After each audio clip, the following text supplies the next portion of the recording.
Hello friends, this is Rani Gupta and welcome back to Civil Adda 247 environment and ecology का घटना चक्र विशेषांक की सीरीज में ये आज हमारा पार्ट 17 है और इस पार्ट में भी हम 30 मोस्ट इंपॉर्टेंट क्वेश्चन को कवर अप करने वाले हैं। क्लियर है?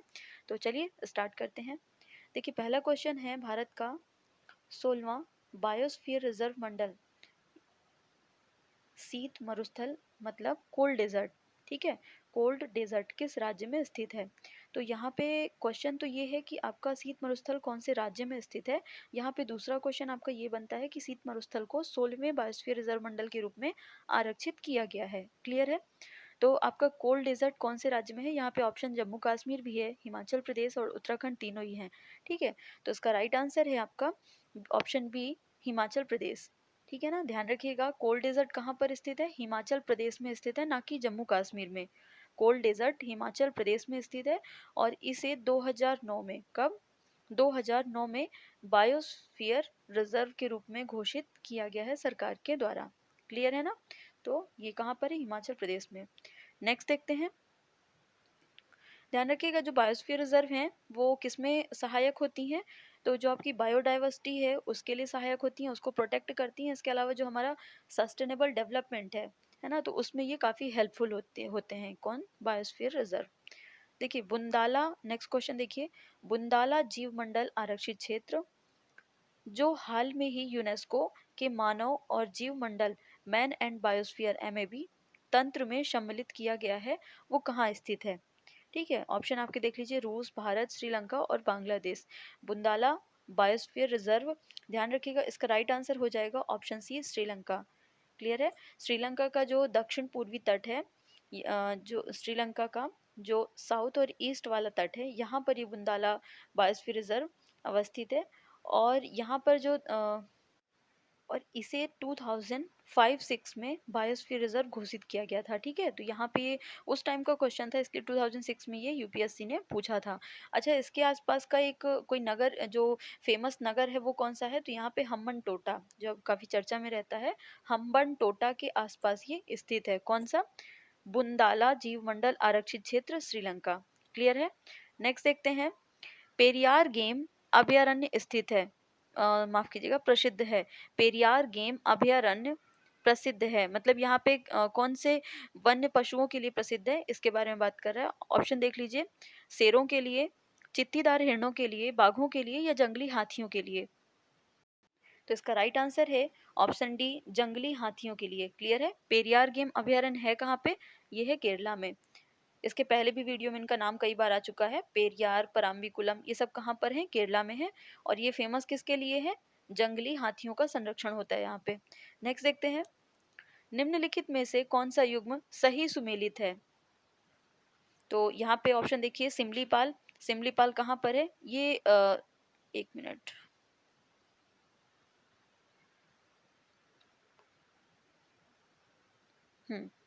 ये देखिए यहाँ पे सिमलीपाल, तो सिमलीपाल कहाँ पर है? असम में नहीं है, ये है ओडिशा में। कहाँ पर है ये? ओडिशा में है, तो ये गलत है। यहाँ पे ये ओडिशा में है, तो ये गलत है। उसके बाद नोकरेक देखिए, नोकरेक मेघालय में है, तो ये बिल्कुल राइट आंसर है इसका, ऑप्शन बी इसका राइट आंसर होगा। नोकरेक कहाँ पे है? मेघालय में है। सिमलीपाल असम में नहीं है बल्कि कहाँ है? ओडिशा में है। दिहांग दिवांग अरुणाचल प्रदेश में है। कहाँ पर है? अरुणाचल प्रदेश में, अरुणाचल प्रदेश में है। उसके अलावा जो अगस्त्य मलाई है वो कहाँ पर है? कर्नाटका में नहीं है बल्कि वो केरला और तमिलनाडु दो राज्यों में फैला हुआ है। ठीक है, तमिलनाडु और केरला में। तो ध्यान रखिएगा यहाँ पे राइट आंसर क्या हो जाएगा? Option B. नेक्स्ट देखते हैं, एक सींग वाला गैंडा निम्नलिखित प्रदेशों में पाया जाता है? अरुणाचल प्रदेश और त्रिपुरा, पश्चिम बंगाल और असम। अरुणाचल प्रदेश और असम, पश्चिम बंगाल और त्रिपुरा। ये सभी जानते हैं कि ये असम में पाया जाता है, लेकिन यहाँ पे चूंकि दो ऑप्शन है असम में, इसलिए ध्यान रखिएगा असम के साथ ये पश्चिम बंगाल के पश्चिम बंगाल के जो एरिया है वहां पर भी ये मिलता है, एक सींग वाला गैंडा। ठीक है ना, तो इसका राइट आंसर क्या है? Option B. नेक्स्ट देखते हैं, अभयारण्य मतलब सेंचुरी राइनो के लिए जाना जाता है। राइनो मतलब गैंडे, ठीक है, राइनो के लिए जाना जाता है। कौन सा अभयारण्य जाना जाता है? काजीरंगा अभयारण्य, गिर अभयारण्य, रणथंभौर या कार्बेट? ठीक है, तो ध्यान रखिएगा जो एक सींग वाला गैंडा है या फेमस जो गैंडे हैं उनके लिए फेमस अभयारण्य कौन सा है? काजीरंगा। काजीरंगा अभयारण्य, ठीक है ना, तो ध्यान रखिएगा। और बाकी की ये जो तीनों अभयारण्य हैं, गिर, कार्बेट और रणथंभौर, ये मेन रूप से यहाँ पे बाघों का संरक्षण होता है। किनका? बाघों का। गिर में तो आपको पता है एशियाटिक जो बब्बर शेर जिसे हम कहते हैं, एशियाटिक लॉयन, उनके लिए इकलौता ये सेंचुरी फेमस है। जिम कार्बेट बाघों के लिए और रणथंभौर राजस्थान का भी किसके लिए फेमस है? बाघों के लिए। क्लियर है? गिर कहाँ पर है? गुजरात में। जिम कार्बेट उत्तराखंड में। और रणथंभौर कहाँ पर है? आपका राजस्थान में। क्लियर है? काजीरंगा असम में आता है। नेक्स्ट देखते हैं, जंगली गधों का अभयारण्य कहाँ पर है? जंगली गधों के लिए कौन सी सेंचुरी फेमस है? उत्तर प्रदेश में, असम में, गुजरात में, राजस्थान में। तो इसका राइट आंसर है ऑप्शन सी, गुजरात।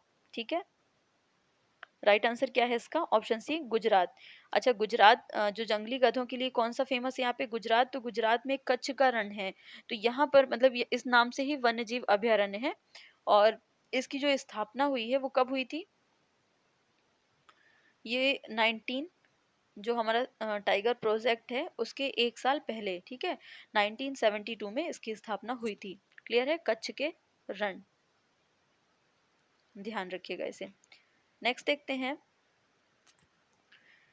सूची 1 जिसमें राष्ट्रीय वन या वन्यजीव अभयारण्य को बताया गया है, को सूची 2 समीपवर्ती नगर कहाँ पर वो हैं, स्थापित हैं, उसके कौन से नगर के आसपास हैं, सुमेलित कीजिए और निम्नलिखित कूट का सही उत्तर चुनिए। देखिए यहाँ पे मैं आपको बता देती हूँ कि कौन कौन सा कहाँ पर स्थित है। ठीक है, देखिए सबसे पहले हम देखते हैं कि चंद्रप्रभा वन्यजीव अभयारण्य है, वो आपका उत्तर प्रदेश के चंदौली जिले, कहाँ पे? चंदौली जिले में है, और ये वाराणसी के आसपास आता है, इसलिए यहाँ पे चंद्रप्रभा का एक्यूरेट तो आंसर नहीं है चंदौली, इसलिए यहाँ पे क्या हो जाएगा? ए का यहाँ पे 4 हो जाएगा, क्योंकि ये वाराणसी के आसपास है। ठीक है, वाराणसी से लगभग 70 किलोमीटर दूर है। अब आता है करेरा। करेरा अभयारण्य मध्य प्रदेश में स्थित है, मध्य प्रदेश का जो शिवपुरी जिला है वहां पर स्थित है। ठीक है ना, शिवपुरी। लेकिन ऑप्शन चूंकि यहाँ पे है नहीं, इसलिए जो एमपी और यूपी की जो बॉर्डर लगती है, मध्य प्रदेश और उत्तर प्रदेश की जो बॉर्डर है वो झांसी जिले से लगती है, मतलब इसके आसपास का एरिया, इसलिए यहाँ पे करेरा को झांसी में माना जाएगा। तो यहाँ पे सेकंड ऑप्शन इसके आसपास का हो जाएगा। थर्ड देखते हैं, जो जैसमंद है, जैसमंद एक झील भी है और जैसमंद यहाँ पे सेंचुरी भी है। कहाँ पर?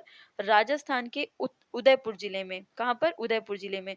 तो यहाँ पे देखिए सी का हो जाएगा 5, चूंकि जैसमंद का कहाँ पर है? उदयपुर में। उसके बाद जो आपका नाहरगढ़ वन्य जीव अभयारण्य आता है वो एक बहुत छोटा वन अभयारण्य है, लगभग ये 50 से 55 अराउंड इसमें मतलब वर्ग किलोमीटर के एरिया में फैला होगा। ठीक है ना, और ये आता कहाँ पे है? राजस्थान के 12 जिले में आता है। अब चूंकि यहाँ पे है नहीं राजस्थान का 12 जिला, तो बहुत सारे नगर इसके निकट हैं। अब यहाँ पे जयपुर दिया है, इसलिए राइट आंसर क्या है इसका? जयपुर माना जाएगा इसे। तो देखिए 4251, और आप यहाँ पे कूट आराम से देख सकते हैं 4251। देखिए 4251 ऑप्शन सी में है, 42 और 51, तो इसका राइट आंसर क्या हो जाएगा? Option C. क्लियर है? नेक्स्ट देखते हैं, निम्न में से व्याघ्र अभयारण्य कौन सा नहीं है? देखिए बाघों के लिए कौन सा अभयारण्य नहीं है, तो ऑप्शन देख लीजिए, कान्हा, रणथंभौर, काजीरंगा, बांधवगढ़। अभी पिछले आपने स्लाइड में देखा था, काजीरंगा जो असम का काजीरंगा राष्ट्रीय उद्यान या अभयारण्य है वो किसके लिए फेमस है? एक श्रृंगी गैंडे के लिए फेमस है। ठीक है, ब्रह्मपुत्र नदी के किनारे है ये भी ध्यान रखिएगा आप। ब्रह्मपुत्र नदी के किनारे है ये। किसके लिए फेमस है ये? एक सींग वाले गैंडे के लिए। तो इसका राइट आंसर क्या हो जाएगा? Option C, Kaziranga. ठीक है, कान्हा किस लिए राष्ट्रीय उद्यान मध्य प्रदेश में बाघों के लिए फेमस है। रणथंभौर राजस्थान का, ये भी बाघों के लिए जाना जाता है। और बांधवगढ़ ये भी मध्य प्रदेश में स्थित है, तो ये किसके लिए है? आपका बाघों के संरक्षण करने के लिए। क्लियर है ना, तो इसका राइट आंसर हो जाएगा ऑप्शन सी। नेक्स्ट देखते हैं, काजीरंगा किस लिए जाना जाता है? यहाँ पे पिछले क्वेश्चन में हमने देखा है, तो काजीरंगा किसके लिए जाना जाता है? गैंडे के लिए, और फेमस है वैसे वो एक श्रृंगी गैंडे के लिए। कहाँ पर स्थित है ये? असम में। कौन सी नदी के किनारे स्थित है? ब्रह्मपुत्र नदी के किनारे, तो याद रखिएगा आप इसे। नेक्स्ट देखते हैं, सूची 1 को सूची 2 के साथ सुमेल कीजिए। मतलब सूची 1 में कुछ अभयारण्य दिए हुए हैं और वो कौन से राज्य में लोकेट करते हैं, यहाँ पे आपको मिलाकर राइट आंसर देखना है। यहाँ पे गर्म पानी अभयारण्य, ठीक है, गर्म पानी एक सेंचुरी है और ये कहाँ पर स्थित है? आपका असम में। तो ए का हो जाएगा थर्ड। गर्म पानी अभयारण्य कहाँ पर स्थित है? असम में, ए का थर्ड। नामदफा अरुणाचल प्रदेश में स्थित है अभयारण्य, तो बी का सेकंड हो जाएगा। पाखल अभयारण्य आंध्र प्रदेश में स्थित है, आंध्र प्रदेश में, इसलिए ये फर्स्ट देखिए आंध्र प्रदेश यहाँ पे। और सरिस्का कहाँ पर है? राजस्थान में है। 3, 2, 1 एंड 4, आप ऑप्शन देखिए 3, 2, 1 एंड 4, तो इसका राइट आंसर क्या हो जाएगा? Option D. क्लियर है? गर्म पानी कहाँ? असम में, नामदाफा अरुणाचल प्रदेश में, पाखल अभयारण्य आंध्र प्रदेश में, और सरिस्का राजस्थान में। नेक्स्ट देखिए, असम में मानस अभयारण्य जाना जाता है। ऑप्शन देख लीजिए, भालुओं के लिए, बाघों के लिए, हाथियों के लिए या चिड़ियों के लिए। तो इसका राइट आंसर है ऑप्शन बी, बाघों के लिए। देखिए असम में ही काजीरंगा था जो एक श्रृंगी गैंडे के लिए, लेकिन मानस अभयारण्य, मानस किसके लिए जाना जाता है? बाघों के लिए। ठीक है, क्लियर है? तो आपको दोनों बातें याद रखनी है। असम, ये दोनों इंपॉर्टेंट क्वेश्चन हैं और काफ़ी एग्जाम में रहते हैं। मतलब है तो सरल, लेकिन बार बार ये भूल जाते हैं क्वेश्चन, तो इन्हें ठीक से रिवाइज कीजिएगा। असम में एक आपका काजीरंगा, काजीरंगा और एक का मानस, ये दोनों ही अभयारण्य असम में है। और जो काजीरंगा है वो सबसे ज़्यादा राइन के लिए फेमस है, अर्थात गैंडे के लिए। यहाँ भी प्रमुख रूप से एक श्रृंगी गैंडा पाया जाता है। लेकिन जो मानस अभयारण्य है, यहाँ कुछ मात्रा में गैंडे तो संरक्षित किए जाते हैं, लेकिन फेमस किसके लिए है? ये टाइगर्स के लिए। क्लियर है? अच्छा, ये तो हो गया आपका क्वेश्चन। इसके अलावा इससे कुछ इंपॉर्टेंट आपको बातें याद रखनी है। जैसे जो असम का मानस अभयारण्य है, एक मिनट यहाँ पर, हाँ, जैसे मानस अभयारण्य है असम का, उसे प्रोजेक्ट टाइगर में सम्मिलित किया गया है। ठीक है, मानस अभयारण्य को क्या क्या किस में सम्मिलित किया गया है? तो पहली बात तो ये प्रोजेक्ट टाइगर में, या टाइगर प्रोजेक्ट बोल सकते हैं, टीपी, इसमें शामिल है। दूसरा, हाथी रिजर्व, जिसमें हाथियों के रिजर्व, मतलब हाथियों के संरक्षण के लिए जो हाथी रिजर्व चलाया गया था अभियान, उसमें भी ये शामिल है। ठीक है, एलिफेंट रिजर्व में ये शामिल है। उसके अलावा बायोस्फीयर रिजर्व है, ये बायोस्फीयर रिजर्व है, और इसे विश्व विरासत सूची में भी शामिल है ये। ठीक है, यूनेस्को की जो वर्ल्ड हेरिटेज जो सूची होती है, उसमें भी इसको सूचीबद्ध किया गया है। ठीक है ना, कब से? 1985 में से सूचीबद्ध किया गया था। लेकिन ध्यान रखिएगा, जो मानस अभयारण्य है वो 1992 में उसे जो वर्ल्ड हेरिटेज इंडेंजर्ड, इंडेंजर्ड के अंतर्गत आता था, ये वर्ल्ड हेरिटेज इंडेंजर्ड के अंतर्गत आता था, लेकिन 1992 में आता था। अभी हम बात करें अगर, तो वर्तमान में अर्थात 2011 से इसे इंडेंजर्ड की सूची से हटा दिया गया है। तो ये बहुत अच्छी बात है ना? तो याद रखिएगा, tiger project, elephant reserve, biosphere reserve, इसके अलावा जो यूनेस्को की वर्ल्ड हेरिटेज साइट है उसमें भी इसको सूचीबद्ध किया गया है। असम में स्थित है और किसके लिए फेमस है? ये टाइगर के लिए, संरक्षण के लिए फेमस है। कुछ मात्रा में यहाँ पे गैंडों का भी संरक्षण किया जाता है। क्लियर है? नेक्स्ट देखते हैं, सूची 1 को सूची 2 से सुमेलित कीजिए और कूट से सही उत्तर चुनिए। देखिए यहाँ पे कुछ सेंचुरी और नेशनल पार्क हैं और कौन से राज्य में अवस्थित हैं, इनके बारे में बताना है। पहला देखिए, दचीगाम, दचीगाम वन्य जीव अभयारण्य, ये कहाँ पर स्थित है? जम्मू कश्मीर में। दचीगाम कहाँ पर स्थित है? जम्मू कश्मीर में। उसके बाद केवला देव घाना पक्षी अभयारण्य, ये कहाँ पर स्थित है? राजस्थान में स्थित है। तो आप देखिए सेकंड है राजस्थान। कान्हा राष्ट्रीय पार्क मध्य प्रदेश में, अभी पिछले स्लाइड में हमने देखा कान्हा राष्ट्रीय पार्क कहाँ पर है? मध्य प्रदेश में, तो ये फर्स्ट है। उसके बाद पेरियार वन्यजीव अभयारण्य कहाँ पे है? ये है आपका केरला में। तो आप ये देख सकते हैं 4213। अब आप यहाँ पे देखिए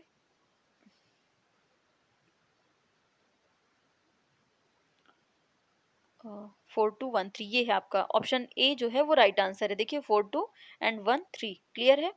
नेक्स्ट देखते हैं, गिर के शेरों को रखे जाने हेतु किस राष्ट्रीय पार्क या अभयारण्य का चयन किया गया है? ठीक है, अब जो गिर के जो एशियाटिक शेर थे, जो एशियाटिक लायन थे, उन्हें कहाँ पर उनके आवास को, मतलब किसी और पार्क में ले जाने के लिए बात कही गई थी या उसको चुना गया था। तो आप देखिए ऑप्शन, पेंच अभयारण्य, कान्हा, बांधवगढ़ या पालपुर कूनो।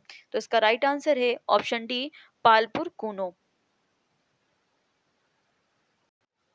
ठीक है, पालपुर कूनो जो अभयारण्य है वो कहाँ पर है? मध्य प्रदेश में है, और मध्य प्रदेश में एक जिला है श्योपुर, श्योपुर जिला है।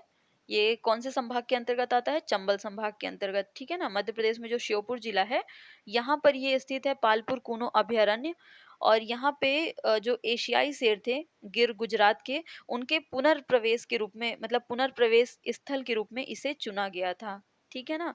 तो ध्यान रखिएगा, यहाँ पे करीब 1873 ईस्वी से लेकर के मतलब यहाँ पे शेर हो रहे हैं और उनका शिकार काफी किया जा रहा है, जिसके कारण सरकार ने ये कदम उठाया था कि इन्हें हम इनका प्रवास कहाँ कर देंगे, पालपुर कुनो श्योपुर में। लेकिन अभी ये योजना मतलब कह सकते हैं कि अभी इस पे कोई चर्चा नहीं हो रही है, क्योंकि शायद गुजरात की जो सरकार है उन्होंने इसके लिए मना कर दिया है। नेक्स्ट देखते हैं, अस्कोट वन्य जीव सेंचुरी जिस जनपद में है वह जनपद है, ठीक है, अल्मोड़ा, चमोली, उत्तरकाशी या पिथौरागढ़। तो इसका राइट आंसर है ऑप्शन डी, पिथौरागढ़, ठीक है ना। और ये चारों ही लगभग उत्तराखंड के एरिया हैं। यहाँ पे यूके उत्तराखंड का क्वेश्चन है ये प्रीलिम्स का। तो जनपद पूछा है, उत्तराखंड के पिथौरागढ़ जिले से लगभग 54-55 किलोमीटर दूर एरिया पड़ता है जनपद, वहां पर ये स्थित है। अस्कोट वन्य जीव सेंचुरी, अस्कोट, उत्तराखंड, पिथौरागढ़ जिला। नेक्स्ट देखते हैं, उत्तराखंड में किस वन्य जीव विहार समूह की स्थिति पश्चिम से पूर्व की ओर है, ठीक है, पश्चिम से पूर्व की ओर है। अब देखिए ये पश्चिम से पूर्व की ओर पूछ रहे हैं। उत्तराखंड में कौन कौन से वन्यजीव विहार ऐसे समूह आपको बता रहे हैं, तो जिनकी स्थिति क्या है, वेस्ट टू ईस्ट। अब ये उत्तराखंड पीसीएस का क्वेश्चन है, तो देख लीजिए इसमें इसका राइट आंसर है ऑप्शन सी। सबसे पहले केदारनाथ, उसके बाद नंदा देवी, उसके बाद बिनसर और फिर अस्कोट, ठीक है। तो ये जो स्थिति है इसकी कहाँ सर है, सबसे पहले हम बात करें केदारनाथ वन्यजीव विहार की स्थिति कहाँ पर है, चमोली और रुद्रप्रयाग जिले में आता है। ये कहाँ पर आता है, लगभग चमोली जिला है वो कवर अप करता है ये केदारनाथ जो आपका वन्यजीव विहार है। क्लियर है। उसके बाद आपका नंदा देवी, ये भी चमोली जिले में ही आता है, चमोली जिले में। और चमोली के जस्ट पहले कौन सा जिला है, रुद्रप्रयाग, ठीक है, तो चमोली जिले में ही आता है। उसके बाद बिनसर जो है वो अल्मोड़ा जिले में आता है, अल्मोड़ा जिले में, अल्मोड़ा। और जो अस्कोट है, अस्कोट वन्यजीव विहार, वो आता है आपका पिथौरागढ़ जिले में, ठीक है। तो ये वेस्ट टू ईस्ट इसका लोकेशन है। नेक्स्ट देखते हैं, इसका राइट आंसर ऑप्शन सी हो जाएगा। नेक्स्ट देखते हैं, सुकला फांटा वन्यजीव अभयारण्य स्थित है, सुकला फांटा, ठीक है, सुकला फांटा वन्यजीव अभयारण्य कहाँ पर स्थित है, इसका राइट आंसर है ऑप्शन ए, नेपाल में, ठीक है। नेपाल का जो तराई एरिया है उसका दक्षिणी पश्चिमी क्षेत्र, वहां पर जो जिला है कंचनपुर, ठीक है, ध्यान रखिएगा, कंचनपुर, यहाँ पर सुकला फांटा वन्यजीव अभयारण्य है, ठीक है। और अभी तक इसको लगभग 1970 तक इसे क्या कर दिया गया था, प्रतिबंधित किया गया था। क्यों, क्योंकि यहाँ पे शिकार बहुत हो रहा था। लेकिन 1976 में, कब, 1976 में इसे वन्यजीव अभयारण्य के रूप में मान्यता मिल गई, ठीक है। सुकला फांटा नेपाल के कंचनपुर में स्थित है। नेक्स्ट देखते हैं, सूची एक जिसमें राष्ट्रीय पार्क और वन्यजीव अभयारण्य है, को सूची दो कुछ राज्यों से सुमेलित कीजिए और राइट आंसर इसमें चुनना है। तो देखिए यहाँ पे आपके नेशनल पार्क हैं। सबसे पहले बोंडला नेशनल पार्क या सेंचुरी, ठीक है, ये कहाँ पर स्थित है, गोवा में। कहाँ पर है ये, गोवा में। तो इसका आंसर हो जाएगा 1 का 4। उसके बाद गोवा में लगभग ये अभयारण्य जो है ना, किसके लिए मतलब मेन रूप से किसके लिए जाना जाता है, तो ये जो स्कूल के जितने भी स्टूडेंट्स हैं उनके लिए ये मेन रूप से जाना जाता है, ठीक है। उसके बाद देखते हैं कांगेर घाट, कांगेर घाट नेशनल पार्क, ठीक है। तो कांगेर घाट कहाँ पर है, ये छत्तीसगढ़ में है। तो देखिए यहाँ पे 3 है, छत्तीसगढ़ में है कांगेर घाट। देखते हैं औरंग, औरंग कहाँ पर है, ये है असम में। इसे मिनी काजीरंगा के नाम से भी जानते हैं। तो इसका एक फैक्ट याद रख लीजिएगा, असम ये कौन से नंबर पे है, सेकंड पे, तो इसका हो जाएगा सेकंड। और ऊषा कोठी वन्यजीव अभयारण्य कहाँ पर है, ये है ओडिशा में, ऊषा ओडिशा। तो आप देखिए 4-3-2-1, 4-3-2-1, इसका राइट आंसर क्या हो जाएगा, ऑप्शन बी, 4-3-2-1। ध्यान रखिएगा, औरंग को किस नाम से जानते हैं हम, मिनी काजीरंगा। अब चूंकि काजीरंगा कहाँ है, असम में, इसलिए औरंग भी कहाँ पे है, असम में। औरंग को हम मिनी काजीरंगा के नाम से जानते हैं, ध्यान रखिएगा इसे, ये इंपॉर्टेंट फैक्ट है, मिनी काजीरंगा। क्लियर है। नेक्स्ट देखते हैं, महुआ डार अभयारण्य, महुआ डार अभयारण्य झारखंड के किस जिले में है। तो सबसे पहले आप ये याद रखिए कि महुआ डार कौन से राज्य में आता है, झारखंड में। महुआ डार सेंचुरी झारखंड में अवस्थित है, झारखंड राज्य में। अब ये झारखंड में कौन से जिले में आती है, तो ये आती है लातेहार, इसका राइट आंसर हो जाएगा ऑप्शन डी, लातेहार जिले में। ये जो अभयारण्य है ना, यहाँ पर मेन रूप से किसका संरक्षण किया जाता है? ये भेड़ियों का संरक्षण किया जाता है, ठीक है ना, ध्यान रखिएगा, भेड़ियों के लिए फेमस है।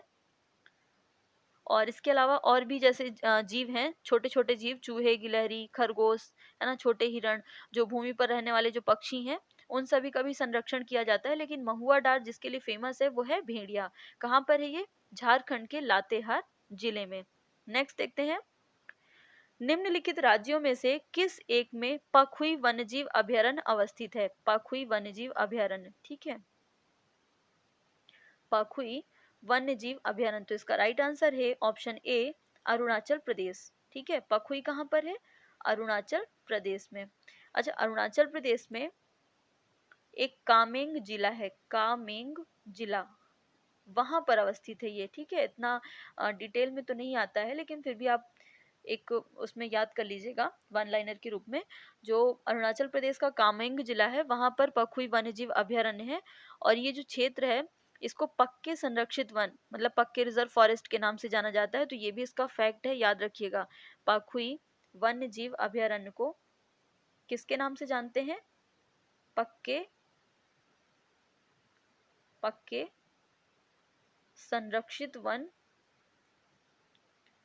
संरक्षित वन अथवा पक्के रिजर्व फॉरेस्ट, ठीक है ना। किसे जानते हैं? पखुई वन्यजीव अभयारण्य को।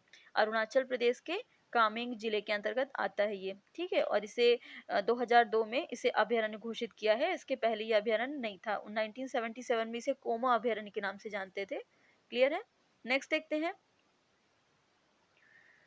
निम्नलिखित में से कौन सा सही मेल नहीं है? ठीक है, तो इसका देखिए, देख लीजिए, महुआ टाई अभयारण्य, महुआ टाई कहाँ पर है? पलामू। अभी आपने देखा था जो महुआ डार था, यहाँ पे आपने देखा था ना, झारखंड वाला स्लाइड देखी, महुआ डार झारखंड, ठीक है। यहाँ पे भी ये भी झारखंड में है। तो महुआ टाई अभयारण्य कहाँ पे है? पलामू में, बिल्कुल सही है ये। तोप चांची अभयारण्य धनबाद, ये भी झारखंड के धनबाद में है। थर्ड, उधव पक्षी विहार, ये देखिए कोडरमा में नहीं है, ये कहाँ पर है?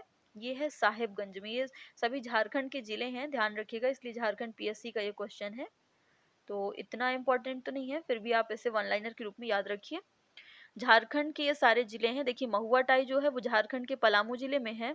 इसके अलावा आपने देखा था महुआ डार, महुआ डार है ना, ये देखिए यहाँ पे महुआ डार कहाँ पर देखा था? लातेहार में, झारखंड के लातेहार में देखा था। महुआ टाई कहाँ है? पलामू जिले में है। तोप चांची धनबाद जिले में है। लावालांग कहाँ पर है? चतरा जिले में, झारखंड के। लेकिन यहाँ पे जो उधव विहार पक्षी है वो कोडरमा में नहीं है, वो कहाँ पर है? साहेबगंज में। तो इसका, इस क्वेश्चन के अकॉर्डिंग इसका राइट आंसर क्या होगा? Option C. नेक्स्ट देखते हैं, हाल ही में हमारे देश में पहली बार, अभी 2016 का क्वेश्चन है, उस टाइम पे ये करंट अफेयर मतलब काफी चर्चा में था। हाल ही में हमारे देश में पहली बार निम्नलिखित राज्यों में से किसने एक विशेष तितली को राज्य तितली के रूप में घोषित किया है? ऑप्शन देखिए, अरुणाचल प्रदेश, हिमाचल प्रदेश, कर्नाटका या महाराष्ट्र। इसका राइट आंसर है ऑप्शन डी, महाराष्ट्र। ये उस टाइम पे महाराष्ट्र में एक विशेष तितली खोजी गई थी, जिसका नाम है ब्लू मॉर्मन। ध्यान रखिएगा, राज्य तितली ये भी पूछता है, महाराष्ट्र की राज्य तितली, तो उसका नाम क्या है? ब्लू, ब्लू मॉर्मन, ठीक है, ब्लू मॉर्मन, याद रखिएगा। ब्लू मॉर्मन किस राज्य की राज्य तितली के रूप में जिसे घोषित किया गया? महाराष्ट्र राज्य की, ठीक है। और ये चमकीले नीले धब्बे होते हैं, उसके अलावा यहाँ पे जो इसके पंख होते हैं वो मखमली और काले रंग के होते हैं, ठीक है। ये एक विशेष प्रकार की खोजी हुई तितली थी। मुख्यतः ये श्रीलंका में पाई जाती है। उसके अलावा ये भारत में भी कुछ राज्यों में देखी गई थी, जैसे महाराष्ट्र और जो पश्चिमी घाट है, दक्षिण भारत में स्थित है जो, वहां पर ये तितली पाई गई थी, ठीक है। और याद रखिएगा, ये भारत की दूसरी सबसे बड़ी तितली है। कौन सी? Blue Mormon. इसका बॉटनिकल नेम भी याद रखिए आप, वैज्ञानिक नाम पेपीलियो। इसका बॉटनिकल नेम क्या है? पेपीलियो, पेपीलियो पॉलिमनेस्टर, पॉलिमनेस्टर, आप नोट डाउन कर लीजिएगा, मैं बोल दे रही हूँ, पेपीलियो पॉलिमनेस्टर, ठीक है। किस राज्य की राज्य तितली है ये? महाराष्ट्र राज्य की। और नाम क्या है इसका? Blue Mormon. क्लियर है? भारत के अलावा और कौन से देश में पाई जाती है ये? श्रीलंका में। तो इतनी बातें आपको यहाँ से याद रखनी है। नेक्स्ट क्वेश्चन देखते हैं। भारत के निम्नलिखित क्षेत्रों में से ग्रेट इंडियन हॉर्नबिल के अपने प्राकृतिक आवास में पाए जाने की सबसे अधिक संभावना कहाँ पर है? ठीक है, तो ऑप्शन देख लीजिए। इसका राइट आंसर है ऑप्शन डी, पश्चिमी घाट में। ठीक है, और ये जो ग्रेट इंडियन हॉर्नबिल है वो मेन रूप से पश्चिमी घाट में तो पाया जाता है। इसका जो बॉटनिकल नेम है वो क्या है? ब्यूसेरस बाइकॉर्निस। ब्यूसेरस बाइकॉर्निस एक विशेष प्रकार का ये पक्षी होता है ये विशेष प्रकार का, जो जैसे वनों की जो कटाई होती है, तो वनों की कटाई से इन जो पक्षी हैं इनका प्राकृतिक आवास नष्ट हो रहा है। इस कारण मतलब इसको भी क्या किया जा रहा है, इंडेंजर्ड की श्रेणी में, विलुप्त प्राय की श्रेणी में इसे रखा जा रहा है। ठीक है, भारत में पाया जाता है ये, नेपाल में, भूटान में, चाइना में, इंडोनेशिया में। ठीक है, तो इन जैसे कंट्री में ये पाया जाता है। एक विशेष प्रकार का ये घोंसला बनाता है और पेड़ों की कटाई होती है, इसलिए इसके जो आवास हैं वो नष्ट होने लगे हैं। और ये एक बायोडाइवर्सिटी के लिए भी एक बहुत बड़ा ये खतरा है। ठीक है, क्यों? क्योंकि इसके आवास नष्ट हो रहे हैं, तो इनकी प्रजातियां धीरे धीरे विलुप्त हो रही हैं। कहाँ पर मेन रूप से ये पाया जाता है? पश्चिमी घाट में। क्लियर है? नेक्स्ट देखते हैं। भारत का प्रथम तितली उद्यान कहाँ पर स्थित है? भारत का प्रथम तितली उद्यान कहाँ पर स्थित है? ऑप्शन, इसका राइट आंसर है ऑप्शन ए, बेंगलुरु के बन्नरघट्टा जैविक उद्यान में। आप बार बार इसे याद रखिएगा, बा से बन्नर, बा से बैंगलोर। ठीक है, बन्नरघट्टा कहाँ पर है ये जैविक उद्यान? ये बैंगलोर में है। बी से बन्नरघट्टा और बी से बैंगलोर। और ये फेमस किसके लिए है? तितलियों के संरक्षण के लिए फेमस है। इसे भारत का पहला तितली उद्यान, ठीक है, घोषित किया गया है। क्लियर है? तो इसका right answer option A. Next देखते हैं। अंतरराष्ट्रीय टाइगर दिवस, अंतरराष्ट्रीय बाघ दिवस कब मनाते हैं? तो इसका राइट आंसर है ऑप्शन बी, 29 जुलाई को। ठीक है, 29 जुलाई को बाघों की स्थिति के बारे में जागरूकता फैलाने के लिए अंतरराष्ट्रीय बाघ दिवस 29 जुलाई को प्रतिवर्ष मनाया जाता है। ठीक है ना? और ये अंतरराष्ट्रीय बाघ दिवस के रूप में जो मनाए जाने का मतलब शुरुआत हुई थी इसकी, पहला अंतरराष्ट्रीय दिवस वो कब मनाया गया था? 2010 में, जो बाघ सम्मेलन हुआ था कहाँ पे? सेंट पीटरबर्ग, रूस के सेंट पीटरबर्ग में। तो इसे भी आप याद रखिएगा, 2010 से इसकी शुरुआत हुई थी। एक और बात, बाघों की जो गिनती होती है वो प्रति कितने वर्ष में होती है? तो वो होती है प्रति 2 वर्ष में। क्लियर है? प्रति 2 वर्षों में बाघों की गिनती की जाती है। नेक्स्ट देखते हैं। सरकार की बाघ परियोजना का उद्देश्य है, बाघ परियोजना, यहाँ पे ऑप्शन देखिए। इसका राइट आंसर है ऑप्शन सी, भारतीय बाघ को समाप्त होने से बचाना। ठीक है, क्या भारतीय बाघों को समाप्त होने से बचाना, मतलब जो अभी विलुप्त हो रही हैं इनकी प्रजातियां, इनके संरक्षण के लिए सरकार ने कब से? अप्रैल 1973 से, अप्रैल 1973 से टाइगर प्रोजेक्ट, बाघ परियोजना मतलब टाइगर प्रोजेक्ट, इसकी शुरुआत की थी। और इसका मेन उद्देश्य क्या था? जो हमारे जो भारतीय इंडियन जो मतलब बाघ हैं उनको समाप्त होने से बचाना, उनकी प्रजातियों को संरक्षित करना। क्लियर है? तो इसे याद रखिएगा। नेक्स्ट देखते हैं।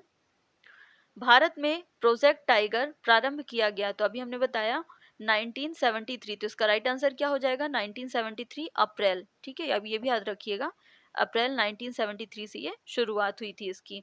और इसकी शुरुआत हुई कहाँ से थी? कौन से मतलब कौन से बाघ के संरक्षण के लिए जो नेशनल पार्क है, तो कौन से उससे हुई थी इसकी शुरुआत? उत्तराखंड में जिम कार्बेट से। ठीक है, इसे याद रखिएगा, जिम कार्बेट से। नेक्स्ट देखते हैं। भारतीय टाइगर को बचाने के लिए प्रोजेक्ट टाइगर किस वर्ष प्रारंभ किया गया था? तो वही रिपीट क्वेश्चन है ये, एमपीपीएससी 2012 का। तो ये कब से स्टार्ट हुआ था? 1973, ऑप्शन बी 1973। नेक्स्ट देखते हैं। भारत में बाघ परियोजना कब शुरू की थी? ये देखिए, ये यूपीपीसीएस का क्वेश्चन है। मैंने लगभग सभी मोस्ट जितने इंपॉर्टेंट क्वेश्चन थे, इंपॉर्टेंट क्या, मैंने सारे ही क्वेश्चन इसमें इंक्लूड किए हैं। जो आपकी घटना चक्र विशेषांक है, फिर चाहे एक क्वेश्चन को उन्होंने 4-4 बार रिपीट क्यों ना किया हो, ताकि आपकी पूरी घटना चक्र क्या हो सके, कंप्लीट हो सके। और इससे क्या हो जाएगा, यदि आपकी घटना चक्र कंप्लीट हो जाती है, आप सब्जेक्ट वाइज घटना चक्र कंप्लीट कीजिए, इससे आपका कॉन्फिडेंस क्या होगा, बिल्डअप होता है। तो देखिए यहाँ पे ये रिपीटेड क्वेश्चन है। तो शुरुआत कब से हुई थी? 1973। चूंकि इसमें कोई भी क्वेश्चन ऑप्शन राइट नहीं है, इसलिए यूपीपीसीएस ने इसे क्या किया था, डिलीट किया था। राइट आंसर क्या हो जाएगा इसका? 1973 अप्रैल। क्लियर है? नेक्स्ट देखते हैं। भारत में सबसे बड़ा बाघ आवास पाया जाता है? ठीक है, तो इसका राइट आंसर है ऑप्शन ए आंध्र प्रदेश। आंध्र प्रदेश का जो नागार्जुन सागर श्रीशैलम टाइगर रिजर्व है, नाम भी याद रख लीजिए आप, नागार्जुन सागर सागर श्रीशैलम। ठीक है, नागार्जुन सागर श्रीशैलम टाइगर रिजर्व कहाँ पर अवस्थित है? आंध्र प्रदेश में। और ये भारत का सबसे बड़ा बाघ आवास है। ठीक है ना, जो आंध्र प्रदेश का पुनर्गठन हुआ उसके पश्चात इसका जो हिस्सा है वो आंध्र प्रदेश में आ गया। और कुछ हिस्सा इसका कहाँ पर चला गया आपका? दूसरे तेलंगाना, जो दूसरा राज्य से अलग हुआ था, उसके हिस्से में चला गया। लेकिन अभी वर्तमान में पूछा जाए तो भी सबसे बड़ा बाघ आवास कौन सा है? यही है, जिसे हम जो आंध्र प्रदेश वाला हिस्सा है। लगभग 3296 या 297 आप कह सकते हैं, 3297 वर्ग किलोमीटर क्षेत्र सिर्फ बाघों के लिए संरक्षित किया गया है। ठीक है ना, तो इसका राइट आंसर हो जाएगा option A Andhra Pradesh. Clear है? तो ये थे आज के महत्वपूर्ण 30 इंपॉर्टेंट क्वेश्चन। आई होप आपको वीडियो अच्छा लगा होगा, आपको एक्सप्लेनेशन समझ में आया होगा। यदि आपको वीडियो अच्छा लगा तो प्लीज़ लाइक शेयर कीजिएगा और चैनल को सब्सक्राइब कीजिएगा, इसे अधिक से अधिक शेयर कीजिएगा। तो मिलते हैं एक नए वीडियो के साथ, तब तक के लिए थैंक यू एंड जय हिंद।